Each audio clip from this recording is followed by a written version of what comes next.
Welcome to the program. I'm your host, Neil Howard, here on Health Professional Radio. Glad that you could join us once again. In this segment, going to have a conversation with CEO Mike Kijewski. He's joining us on the program to talk about MedCrypt. MedCrypt is the company that he launched in 2016. The company provides proactive cybersecurity solutions to medical device vendors. Welcome to the program, Mike. Thank you so much for taking the time. Thanks for having me, Neil. I really appreciate it. Are you a cybersecurity expert? Is that your area of expertise? Yeah, that's a good question. So, I've heard people talk about the ways to become most impactful in your career, and one theory is you become pretty good at two things, and the overlap of those two things you can become an expert in. Mm-hmm. So I don't know that I'd say I'm a medical device expert, but I certainly have a lot of experience there. I don't know that I'd be a cybersecurity expert. I have a lot of experience there, but in the overlap between healthcare and cybersecurity, that's where my focus has been for the last 5 or 6 years.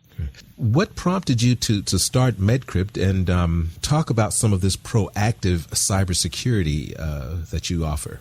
Yeah, so we, my co-founder Eric and I started thinking about this problem back in 2014, the fall of 2014. At the time, I was working as a product manager for a medical device vendor. And I became aware of the fact that at that time, certain hospitals were starting to think about the patient safety implications of cybersecurity in medical devices. But by that, I mean that they were starting to ask the question, could a patient actually be harmed if a connected medical device were hacked? Mm-hmm. And at the time, I had only ever heard cybersecurity discussed in the context of patient data privacy. The idea of trying to keep a patient's medical record private and trying to keep, attackers from stealing their social security numbers. I hadn't thought about the notion that an attacker could break into a medical device and make it do something it was not supposed to do. So Eric and I started looking into the problem, and we found that there was a major shift happening in the healthcare space. In that, in 2010 and earlier, medical device vendors could build a medical device, could connect it to a network or the internet, and just hope that there were no security issues. And if there were security issues, maybe they would deal with them in the future. But it was a very sort of reactive approach to cybersecurity. Okay. In 2014, we saw that hospitals were starting to look for features to be built into medical devices to make them secure by design. In other words, they were asking medical device vendors to build security features into the devices when they're being designed before they're even shipped, so that when they're out in the field, they are inherently secure. So we refer to this as being a proactive approach to cybersecurity. Technology changes as rapidly as it does.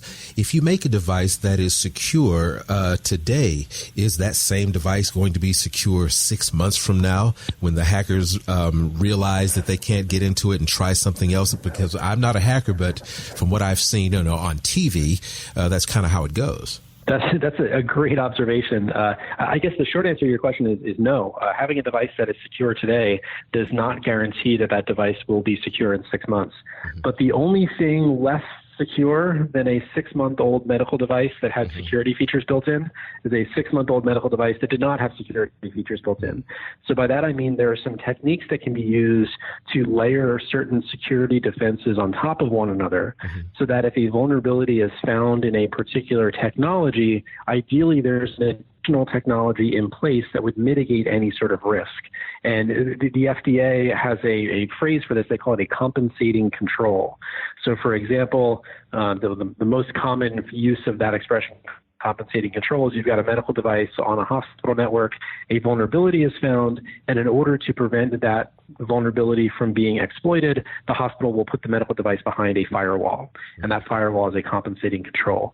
But you can imagine compensating controls inside the devices themselves. So, for example, there's this slightly technically detailed and somewhat nerdy event that happened in, I think it was 2014, called Heartbleed, where a fundamental security technology used in every area of the internet called SSL or TLS had a vulnerability that was found in it in a specific library called OpenSSL.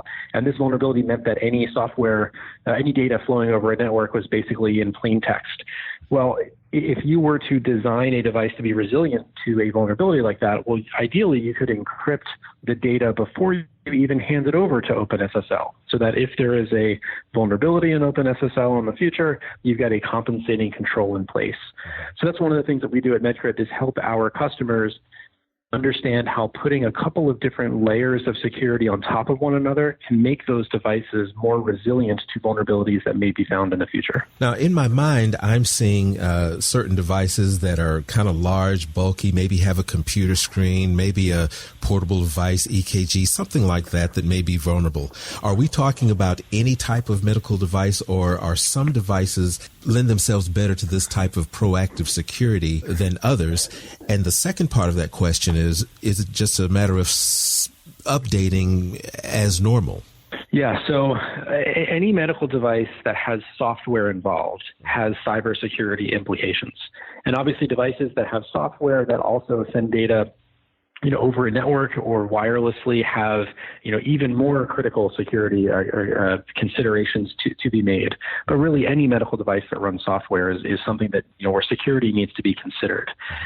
And that could be something like a surgical robot, which is basically a giant, a robot attached to a server, and that server has software on it that could be vulnerable. But it could even be something as small as there are now these pills that a patient can swallow that have imaging technology built into them that can image the patient's esophagus as the pill travels through the patient's body. It's a fascinating application of computer technology, but theoretically there are security considerations to be made in a tiny little computer that a patient swallows. And to your last point is keeping these things secure as simple as applying the software updates. That's our hope, is that from the clinician's perspective, from the perspective of a doctor or a nurse or a biomedical engineer working at a hospital, all they need to do is just to make sure that they are applying the software updates given to them by the device manufacturer, and those devices will be secure. But the medical device industry as a whole does not have a great track record of providing software updates that will address a lot of these vulnerabilities. In particular, we at MedCrypt did an analysis about a month ago where we looked at we compared instances where medical device vendors put out alerts about cybersecurity vulnerabilities to the public through a database run by the U.S. government. We looked at the severity of those vulnerabilities as measured by something called a CVSS score. It's basically a number between 0 and 10, where 10 is a really bad vulnerability and 1 is less bad.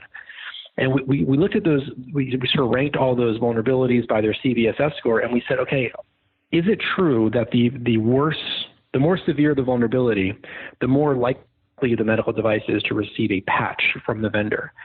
And we found no relationship between how severe the vulnerability is and the probability that the manufacturer of that device would provide a software update. And that was not the result we expected to see when we looked at that. It would stand to reason that if a vulnerability was really bad, they would urgently put a patch out there. But what we've seen is that sometimes medical device vendors will say, to their credit, they might say, this vulnerability is bad, but the only thing worse than this vulnerability is having to remove a pacemaker from a patient's chest to fix the vulnerability. So, it's in the patient's best interest to leave this pacemaker in. And that's probably true, right? A surgical procedure, it has lots of risks. I don't know that many surgical procedures would be, justified purely based on a security incident. But we've also seen some device vendors say, well, these devices are on a hospital network behind a hospital firewall, so this vulnerability isn't really that bad. Just make sure the bad guys don't get inside your hospital and use the device. Mm-hmm. I don't know if that's really a proactive approach to solving these problems. Where can we go online and get some more information about your company, MedCrypt, and look a little bit more into this medical device security that you seem to be actually solving the problem? Yeah, so our website is medcrypt.com. That's medcrypt.com. And on that website, we have a link to a page called White Papers. And a lot of times white papers are just advertisements for companies' products. That's not the case with our white papers. We're doing, basically academic research on the state of security in the medical device space. So somebody who's interested in learning more, I'd recommend they go to the website, download a couple white papers, learn about where security in the medical device industry is today and where we hope to see it go in the future. Great. Mike, thank you so much for joining us here on the program. Great. Thanks for having me. You've been listening to Health Professional Radio. I'm your host, Neil Howard. Transcripts and audio of this Health Suppliers segment are available at hpr.fm and healthprofessionalradio.com.au. You can also subscribe to the podcast on iTunes, listen in, download at SoundCloud, and be sure and subscribe to our YouTube channel at youtube.com/Health Professional Radio.